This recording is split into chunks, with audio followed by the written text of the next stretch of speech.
Good evening. On behalf of Engineers Australia, I'm delighted to welcome you all to our Thought Leaders series, Building Higher with Mortarless Interlocking Retaining Walls. My name is Amanda from Engineers Australia. Firstly, in keeping with our custom, Engineers Australia acknowledges the traditional custodians of the country throughout Australia and recognises their continuing connection to land, waters and community. We pay our respects to their cultures, elders, past, present and emerging. Before we get started, I'd like to acknowledge that today's webinar is being hosted with our long-standing industry partner, Austral Masonry. Austral Masonry is one of Australia's largest manufacturers of concrete masonry blocks, retaining walls and pavers.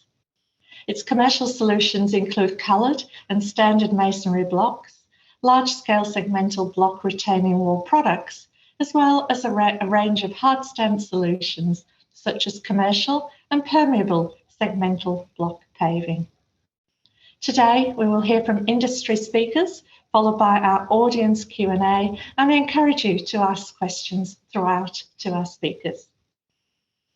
And I'd like to welcome Michael Munro, Communications Manager from Brickworks Building Products and Austral Masonry.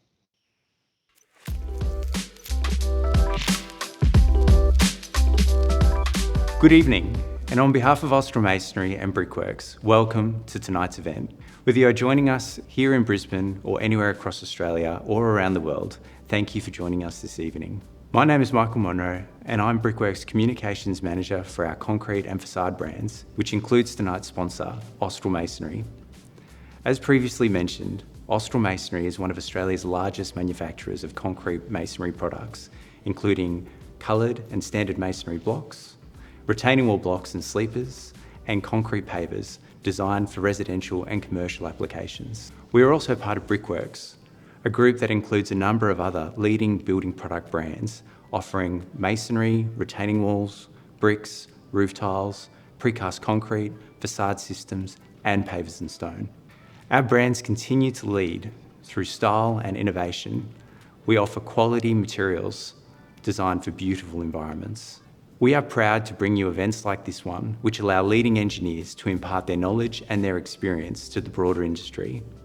I'd now like to share with you a short video about our business.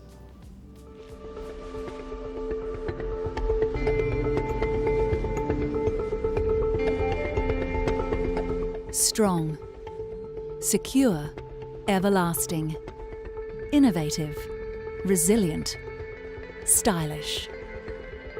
Throughout the past 110 years, the face of building materials has continued to evolve. We're here for a lifetime of living. This is Brickworks. More than brick, and more than just building products, we are a foundation for today's lifestyle and a leader for today's style. We manufacture a wide range of building products like no other, local and international innovation, sourced from around the world to exceed customer expectations. Bricks, roof tiles, pavers, masonry blocks and retaining walls, precast concrete, concrete sleepers, stone. Distinctive and luxurious products, beautiful products that stand the test of time. Our pursuits have no borders. We continue to expand internationally with an increasing portfolio of brands in North America, including Glengarry, Sioux City Brick, Lawrenceville and Cushwa. More than just building, we're building with confidence. Sustainable manufacturing and products that are shaping our future. We are committed to conducting business that best serves the interest of the community and the building industry, so that we create strong and enduring relationships. Brick continues to inspire some of the most incredible architecture and engineering around the world. Designed and developed through product partnerships with leading architects. Custom and bespoke products for endless design creativity. We are helping to shape the architectural landscape. Sustainable, distinctive, robust, customizable, building the impossible and turning designs into reality. Everlasting expressions of colour, texture and form. Not just a building process, but an intimate and personal statement of style, colour and lifestyle commitment. Constructing places of creativity, hubs of inspiration, places of possibilities. Our design studios continue to evolve. Sydney, Melbourne, Brisbane, Adelaide, Hobart, Perth, and coming soon, Philadelphia and New York. Providing a one-stop shop for products, design advice, industry-leading events and thought leadership discussions. Attracting like-minded individuals, creating partnerships, inspiring style, informing thoughts and evolving our industry. Over 110 years of experience, a suite of market-leading brands, building inspiration and innovation with an unmatched standing of style. This is Brickworks. I'd like to offer my thanks again to each of you for joining us for tonight's presentation, and to our keynote speakers, Tatheer Zahra from the Queensland University of Technology, and to our moderator for tonight's presentation, Robert Hoffman from BDO. Robert works as a manager in the Project and Infrastructure Advisory team at BDO in Australia. His day-to-day role involves managing the delivery of business cases across industries including education, water, transport and live entertainment. Robert is currently Deputy Division President at EA in Queensland. He's co-chair of the Emerging Professionals in Infrastructure in Queensland, and he's an ambassador for the Brisbane Junior Chamber of Commerce. Please welcome Robert Hoffman. Thank you, and thank you again to our audience for joining us here tonight. I'd now like to welcome our guest speaker, Dr. Tatheer Zahra. Dr. Tatheer is a lecturer at the Queensland University of Technology School of Civil and Environmental Engineering. She has been investigating the performance of various types of masonry, including reinforced masonry, interlocking mortarless masonry, and brick masonry under various loading conditions.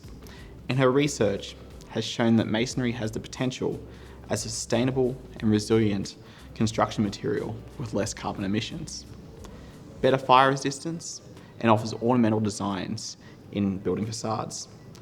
Dr. Tatheer is member of the Standards Australia Committee to outline the design guidelines for mortarless masonry. Please welcome Dr. Tatheer Zahra.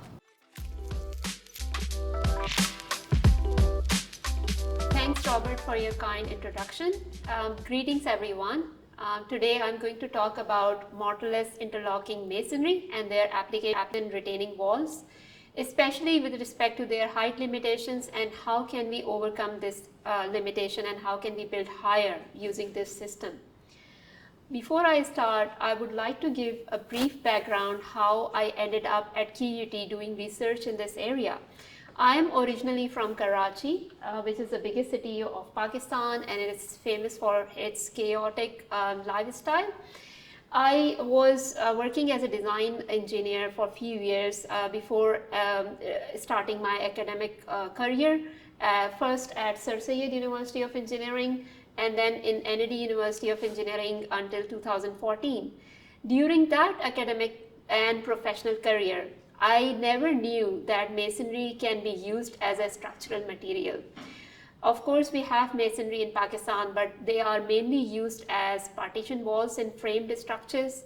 And for low-cost housing, they use masonry blocks either made of concrete or clay or adobe blocks, but there is no proper engineering behind them. And that is why these masonry structures in Pakistan are vulnerable to earthquake. And proper design guidelines are needed for masonry in our country. When I came to Australia in 2014 and received a scholarship to do my PhD in this area, then I realized the full potential of masonry structures and how they can resist the structural loads caused by gravity and earthquakes or other lateral disastrous load. And not only structural masonry at a broad scale, but also mortarless masonry, which amazed me that a masonry can be made without laying mortar layers in between the blocks. And since then, I fell in love with this type of material, and I'm continuously researching in this area for its betterment and progress and adoption at a wider scale by the industry. Before I start my topic today, I would like to pay my respect to the traditional owners, Turrbal and Yagara people, which are the First Nation owners of the land where QUT exists today. And I pay respect to their customs, laws, and creation spirits and their leaders, past, present, and emerging. And QUT also acknowledges the important role Aboriginal and Torres Strait people community play in QUT. So this is a brief outline of my talk today. I will first introduce you with what is mortarless masonry, what are its different types which are available in the market, and how they can be applied in infrastructure, especially with respect to retaining walls structure.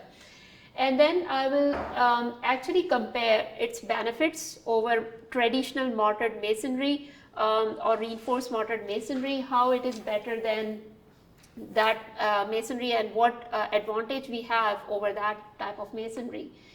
And then I will look in depth on the challenges this kind of masonry is facing at the moment, especially with respect to non-availability of national standards or global standards which are not developed as yet for this kind of masonry, and also its low resistance to in response to shear forces and flexural forces and water moisture ingress actually.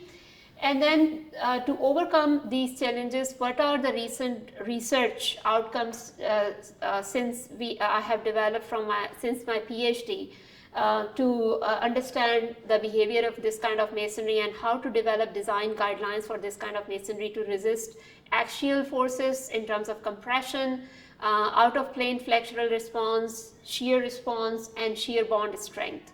And then finally, I will conclude my talk with the future prospects for developing the guidelines for these type of masonries, and then how to overcome the lateral load resistance shortage so that they can be built higher in future.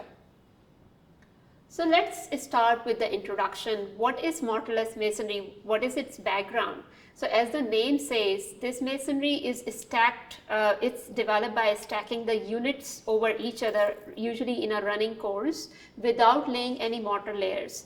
So that is why it is called mortarless masonry, and the other terminology which is used for this type of masonry is dry stack masonry or interlocking masonry. I would like to add here that this type of masonry is not new at all. In fact, this is the oldest type of construction civilization has ever seen. As you can see through these pictures here, it has been used in Egypt for making pyramids by stacking the stones together to make the shapes, as well as in South America by Inca civilization to create different structures and in buildings, as well as in Europe in Greek architecture and in Spanish architecture to develop different kind of buildings and sporting complex and aqueducts. But these masonry buildings are still standing because of the stone, the strength of the stone they used at that time and the engineering they use. However, stone masonry is not viable in today's era because of the shortage of stone as well as the workmanship. So in modern era, we are using interlocking system, which is especially applied to concrete masonry blocks. And as you can see in this picture, that interlocking keys and lugs are provided in different kind of shapes to provide a Lego system interlocking so that these blocks can be laid over each other without the use of mortar. So the strength or the connection is provided by these interlocking grooves and keys for these stacking masonry. The types of masonry which is currently available in Australia has majorly two broad types. The first one is semi-solid. As you can see in this picture, different kind of blocks with minor cores or reduced cores area is area is available at the market, and this picture is taken from Austral Masonry, and they call this product as Keystone Blocks. So these blocks are made with cores and some interlocking mechanism which can be used in different applications. The first application is in gravity retaining walls, and then in embankment stabilization or terrace and fencing walls. So depending on the height, they can be engineered properly to resist the loads from the retaining earth.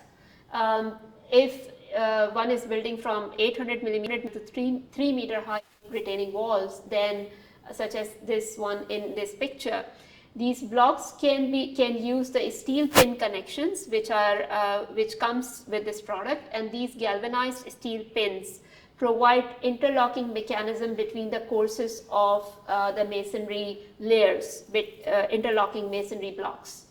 Secondly, the cores of these blocks can be filled with granular sandy materials to give strength and weight to the structure to resist the lateral pressure.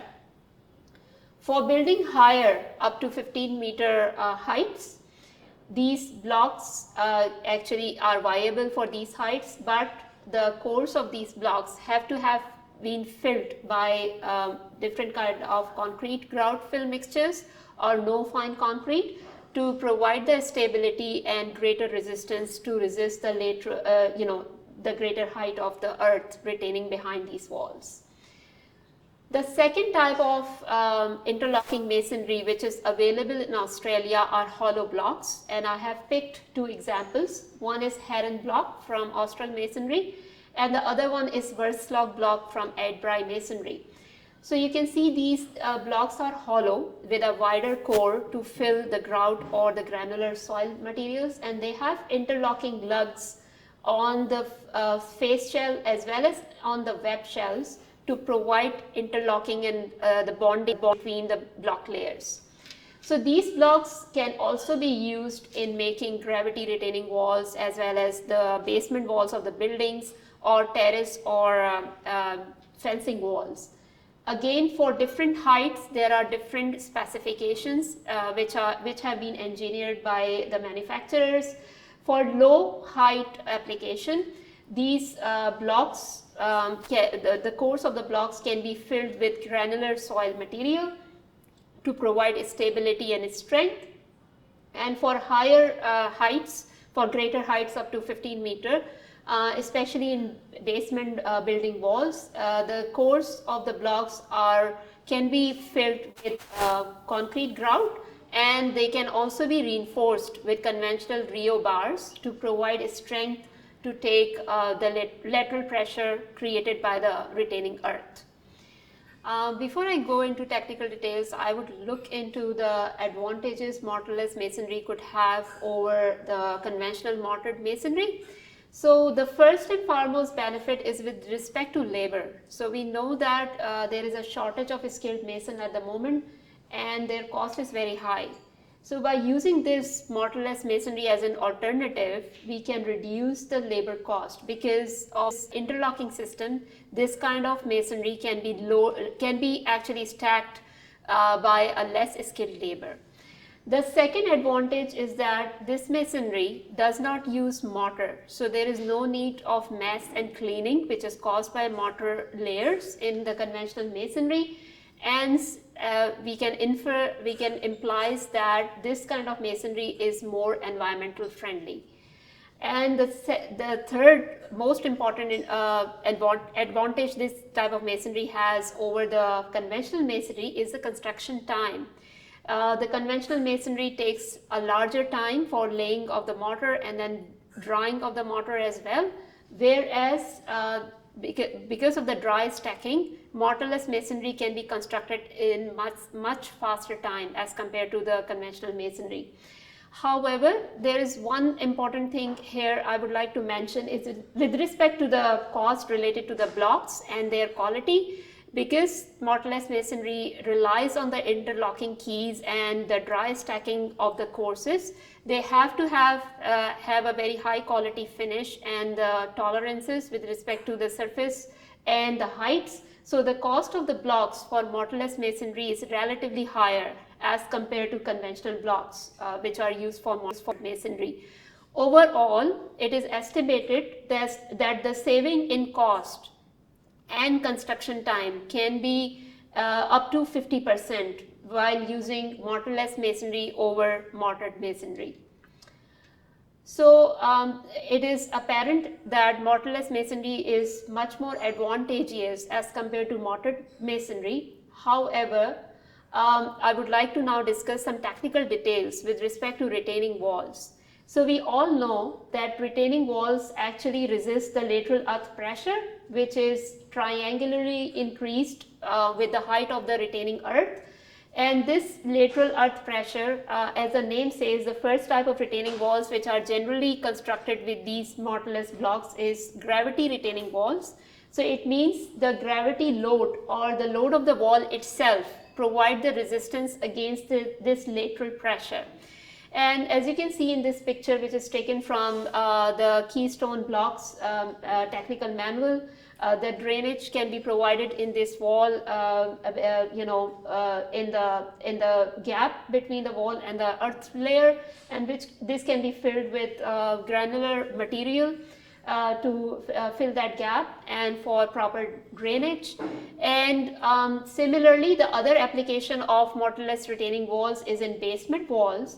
And in this type of walls as well, the lateral earth pressure develops in triangular mode, and it increases with the height of the retaining earth. But these walls will definitely have some dead load caused by the basement floor or the surcharge loading. Of course, these walls can also have the surcharge. However, these walls will experience much higher dead load as compared to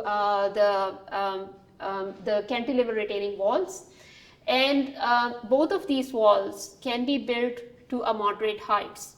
The reason behind is that when the height of the walls increases to resist the earth pressure, it develops an out of plane flexural and shear loading, and because of that out of plane flexural loading or the shear loading, the dry stack joints can open up as shown in this figure, and then they will induce cracks in the blocks. So this is the major problem or challenge this masonry has as we go higher, as we try to go higher with these blocks to make the retaining or basement walls. So if I summarize the challenges these mortarless masonry is currently facing, the first one is it's low from getting from small scale to full scale application in various constructions. The first obstruction is its low resistance to shear, flexure loading and water ingress. As can be seen in this picture, the cracks are developed on the tension side of the wall when the earth tries to push it out of plane loading. Similarly, the joints open up in the shear loading, and that shear failure is very brittle. However, these failure mode can be improved, and the improvement can be done by providing reinforcement and the grout within the cores of the blocks. However, the bigger hurdle this masonry is facing is non-availability of design standards. So if I share with you the definition which the currently Australian masonry standard has for the masonry, which is AS 3700 2018 version, is define the masonry as the assemblages of masonry units which are properly bonded with mortar. So I have highlighted this phrase, bonded with mortar. So it means the current provisions we have in Australia, in fact all across the globe, they cannot be applied to mortarless masonry which does not has mortar. So to overcome this problem, the BD4 committee, which is responsible for making standards for the masonry in Australia, has developed a working group in 2019, and I'm myself is part of this group, and we are helping the masonry industry to develop guidelines for this masonry so that it can be developed, it can be designed properly, and it can be constructed properly for its wider application. So now you know the problems this masonry is facing. So to overcome these challenges, we are at QUT continuously working on this type of masonry to understand its behavior under various loading and and how the behavior can be improved. So starting with my PhD research, during my PhD, I actually worked on the hollow interlocking masonry blocks. And then I actually investigated the surface roughness of these blocks, which is a critical problem as we don't have mortar layers in between the blocks. So unevenness or the roughness of the surfaces of the face shells, which are the primary contact to transfer the load from one block to other, should have a lower tolerance. Otherwise, the contact area is not actually fully attained, and then the pressure is not transferred from one block to other. So I used the tactile sensors, as it can be seen in this schematic image, and these tactile sensors were placed on the face shells, which are the primary contact for hollow mortarless masonry. And these images are showing the profile of the pressure and the contact area. And as you can see in this picture, how by increasing the load, the contact area was developed at around 90% of peak load for this type of masonry. However, I also observed that there was some peak pressure loading points, which were about 70 MPa, which is a very high pressure, and which is far beyond the strength of these blocks. However, I also observed that these points are localized and they are individually present on the surface of the blocks, and they did not actually affect the overall stress strain behavior and failure of the blocks in brittle manner. So ultimately, I think these uneven surfaces were crushed during the compression loading, and the load was transferred uniformly from one block to other block. And then this is the stress strain curve which I obtained for these blocks. And as you can see, after a threshold value for these particular blocks of 0.002 millimeter, it was a unified system which transfers the load adequately and with adequate stiffness as well. And the ultimate strength was adequate to resist the loading in compression. Then recently we have also developed some walls of different sizes with and without grouting and reinforcement. So we have developed some smaller and higher medium height walls without any grout and reinforcement, and with grout and reinforcement of different diameters such as N12 and N16. And then we actually use again the hollow blocks, and we use the formwork to fill the cores with reinforcement and the grout. And then these walls were tested different height blocks. So this one is unmortared and ungrouted and unreinforced masonry, interlocking masonry. So you can see the hollow cores here. And these are the grouted ones, 800 milli high and 400 millimeter high. And I use the digital image correlation camera, which actually captures the movement of the pixels over the surface of the wall for calculating the strains and deflection. So, so these tests were recently conducted, and these are the results which I obtained for these blocks. So I actually tested the blocks themselves. The block strength was about 19 MPa, 19 megapascal, and the grout cylinders were also tested, and we actually observed the strength of 25 MPa for the grout itself. So if I compare the values for the ungrouted walls, which were small wallets, 800 millimeter high, the strength was 18 megapascal, and it is gradually increased when I pour the grout into the cores, and the strength was about 21 MPa. And when I changed the steel diameter from N12 to N16, there was a significant increase in the strength to about 55%. And similarly for higher walls also, the strength was higher. Of course, this strength is restricted to medium rise walls, and with the height there will be some cylinderness effect and the efficiency of the walls will be reduced. So I also calculated the efficiency, which is actually the ratio of masonry strength versus the block strength, to see how much reduction in strength is encountered in that masonry. And that efficiency was amazingly higher for this kind of masonry. As you can see, it ranged from 0.95 to 1.6, which is not conventional for the traditional mortared masonry, where it ranged from about 0.5 to hardly 0.8 or 0.9. So these results are directly showing the benefits of using mortarless masonry and grout and reinforcement in the cores. And this is the load displacement curve, and in which also we can see the difference between the ungrouted walls and the grouted reinforced walls, how it is progressively increased with the reinforcement provision and with the grout application. I would also like to compare these results with the current design provisions, although I appreciate that these design provisions are not for mortarless masonry, but I have improvised some parameters in this equation which can be now suited for the mortarless masonry. So this equation is taken from the current AS 3700 code, section 8.5, and you can see that it has three broad terms actually added together. The first one is the masonry strength without any grout and reinforcement, F-M, so characteristic strength of masonry under compression.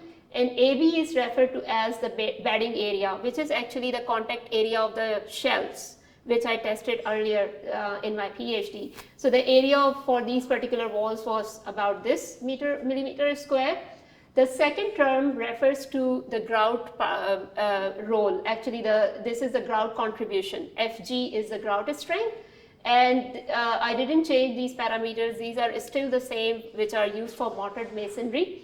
And this is the area of the grout which is filled in the cores.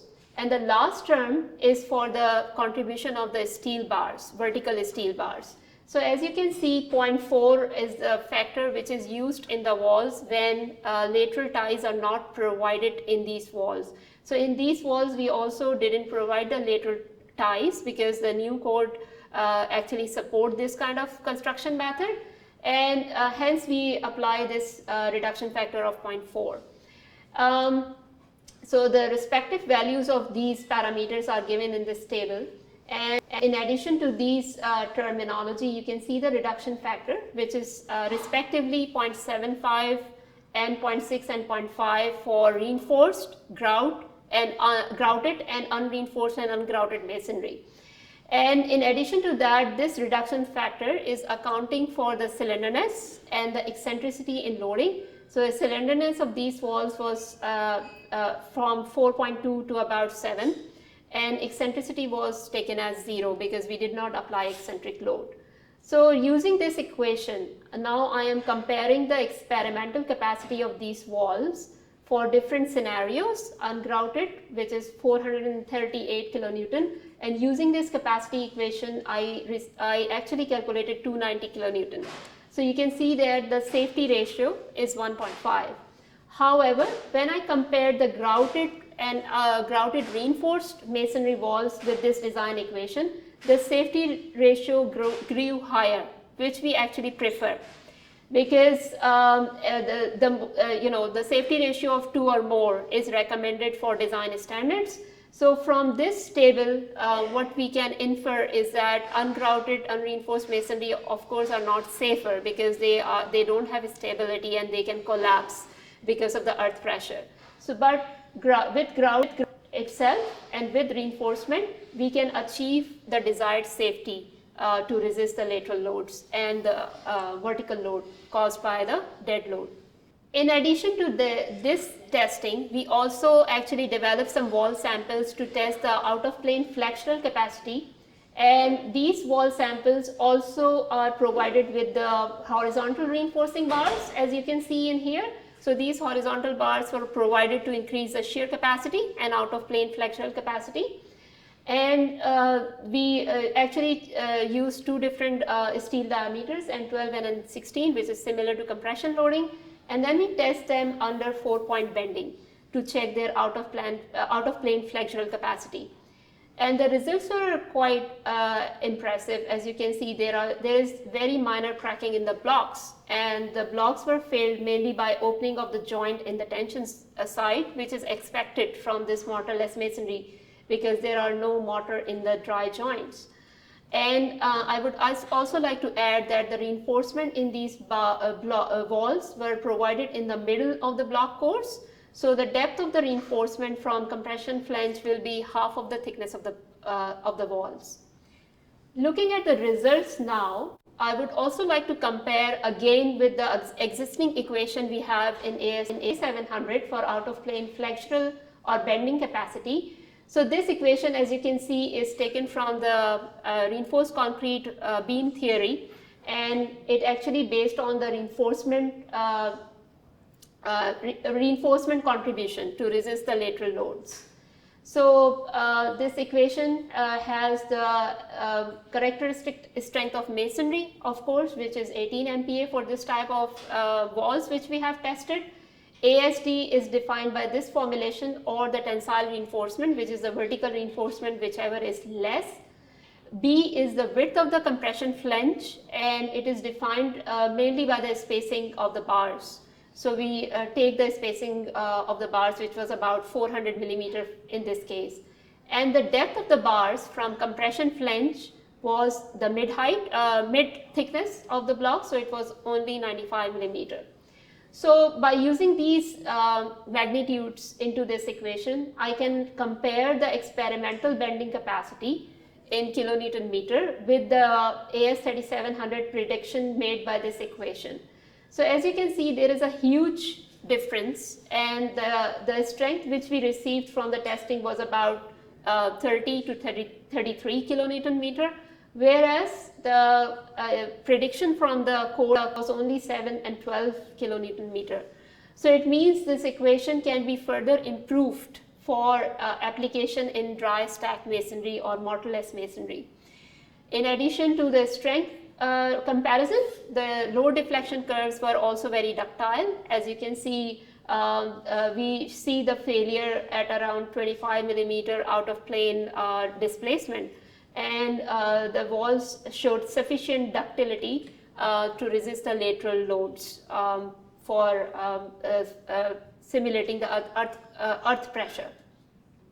Just for the sake of completion, I would also like to check the flexural capacity equation which we have at the moment for unreinforced walls in the code, and this equation primarily comprised of the characteristic tensile flexural strength of masonry.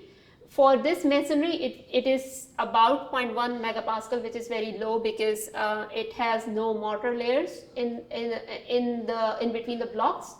However, as you can see in both of these terms, there is a terminology used as ZD. Z sub D is actually the section modulus of bedded area. Since we are talking about flexural capacity, we can't use this terminology or this term. We cannot calculate it for mortarless masonry since there is no bonding in the mortar joints. Since this area is 0, therefore this equation becomes invalid for mortarless masonry. So basically we can see that for mortarless masonry, grout or the filling material is the main medium which provides a stability against lateral earth pressure or the out of plane flexure. It means it is a need to develop an equation which can account for the stability or the resistance provided by the grout fill or the reinforcement inside. So as you can see, this is a very unstable system without any grout fill. And then if we apply pre-compression, it will stabilize the system. As you can see, there is an additional term for the pre-compression stress because it will keep the wall intact. However, this equation is unfortunately not valid for this kind of system. Now moving on to the last research item which we have done so far at QUT is the shear bond strength. So we developed some triplets by using two kind of samples. First is unreinforced, ungrouted samples to just see the interlocking mechanisms between the blocks, how much friction they are providing against sliding basically.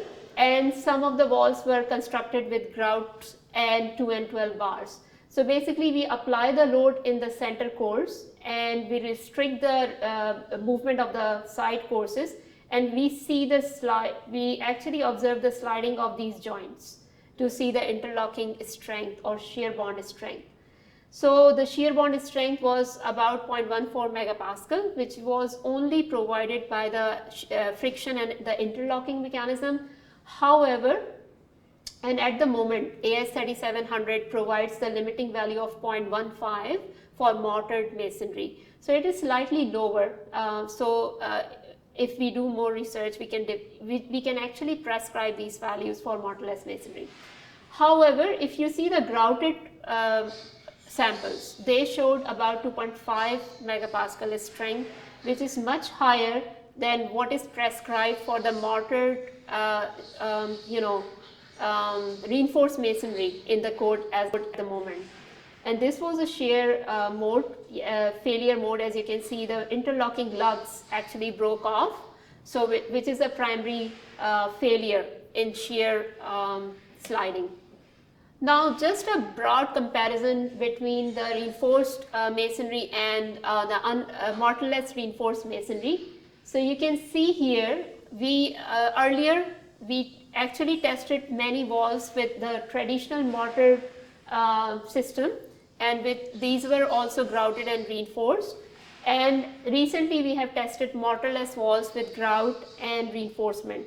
So there are close comparison when we see the block strength and the grout strength, and the similar bars were used, and these are the broad average results which we have received for the similar walls. So mortared 800 walls were around 1400 kilonewton maximum, whereas the mortarless 800 and 1400 millimeter high walls were around 2000 kilonewton. So this clearly shows the increase in the strength in compression to about 1.4 or 5 times. We can conclude that mortarless system has a benefit over mortar masonry when we talked about the compression capacity. However, there are challenges related to the out-of-plane behavior of this kind of masonry. So now I'm going to talk about the future prospects and actually some proposals for testing and development of the guidelines of this masonry. So we have currently developed full-scale walls of about 2.5 meter high length, and they are ready for testing under out-of-plane flexural loading. So this is the loading setup which we have designed to be conducted in QUT in the structural lab, which is situated in Banio. So it will be a 6-point loading setup in which the load will be distributed over the full length of the wall through these loading points, as you can see here, and the out-of-plane deflection will be measured through lasers. So we hope that the full-scale walls, these tests will provide sufficient evidence on the performance of full-scale mortarless walls against out-of-plane pressure, which is similar to earth loading created in the retaining walls. We are also proposing to test bigger specimens with concrete footings to see the in-plane shear behavior of the walls to simulate the earthquake. So this is the proposed in-plane shear testing method, in which the cyclic shear load will be applied from the side of the wall, and it will be pushed and pulled at the same time to see the performance under earthquake loads with vertical loading on the top to simulate the basement loading or surcharge loading. So hopefully by carrying out these tests, we will be able to create guidelines in flexure as well as in shear resistance. And we are also proposing to develop guidelines or design specification for this type of masonry for various aspects. The first one is the strength. So currently the standards give the characteristic values of masonry under compression, flexural tensile strength, and shear strength using these equations. These are empirical equations which are calibrated based on test data. So as you can see, the compressive flexural strength is based on some factors related to the height of the blocks and the type of mortar and laying method and the unit or the block strength. Similar kind of equation can be developed for mortarless masonry. Similarly, the code also specifies the limiting strength for the flexural and in shear, and these values are for mortared masonry. However, based on the research data, some of the data which I showed you earlier, can be used and with some further results to prescribe these values for the mortarless masonry. The second aspect is the design capacity equations to calculate the resistance of these kind of walls under compression, in plane shear, out of plane shear, and flexure bending. So these are the current equations which are available in the code for the conventional mortared masonry with reinforcement and grouting, and you can see that the first equation, which is for compression, and the second equation, which is for flexure, I have shown the comparison for mortarless masonry. However, when we conduct the in-plane shear test and out-of-plane shear test, we can calibrate these equations for mortarless masonry, which then suit to design for these masonry walls for broader application. The third important aspect is durability. So it is a need to specify the specifications for materials, strength, blocks and grout and reinforcement specification, their strengths and diameters which can be used in these walls. And of course, there is a need for prescribe the tolerance for the dry joints, because this is an imperative for the overall behavior of mortarless masonry. In addition to that, because it is susceptible to moisture ingress, we need a specification for leaching, salt attack, and moisture penetration prevention for this kind of masonry. And lastly, fire ratings for this kind of masonry can be developed for structural adequacy, integrity, and insulation. Lastly, I would summarize the key takeaways from this topic today. So the first of all, I would like to say that undoubtedly mortared masonry has several benefits over mortared masonry in terms of cost and construction time. Current systems which are available in Australia, such as Heron or Keystone or Verslock, are engineered to sufficiently resist the out-of-plane pressure caused by the retaining walls, and they can use for moderate heights at the moment. The main hurdle for adoption of this masonry is non-availability of standards, and there is a need to develop national standard so that this type of walls can be designed for adoption in the construction industry. And the challenges related to water ingress, low resistance to shear or bending resistance can be overcome by providing grout and reinforcement in the hollow cores of the blocks. And lastly, current research should be supported further so that we can investigate further for different combination of blocks and grout strength and different heights of the walls, which can help in developing the design guidelines and for progress of this masonry in real world. In the end, I would like to acknowledge QUT lab staff, especially Frank, Barry, Glenn, and Cameron, and Zev for their extraordinary help to carry out this research in the lab, and my research colleagues Jigme, Julian, and Muhammad for their expert opinion for the planning of the tests and data analysis. I would also like to thank Concrete Masonry Association Australia, CMAA, for their financial help to carry out this research. And last but not the least, Brickworks, Austral Masonry, and Engineers Australia for organizing this, this event and inviting me as a guest speaker. Thank you. Thank you. Thank you. Dr. Tatheer Zahra, for your insightful presentation. Now that's all we have time for, but please join me again in thanking Dr. Tatheer Zahra. I would like to thank Engineers Australia industry partner, Austral Masonry, for their support. Thank you again for joining us, and we look forward to seeing you at our next Thought Leaders webinar.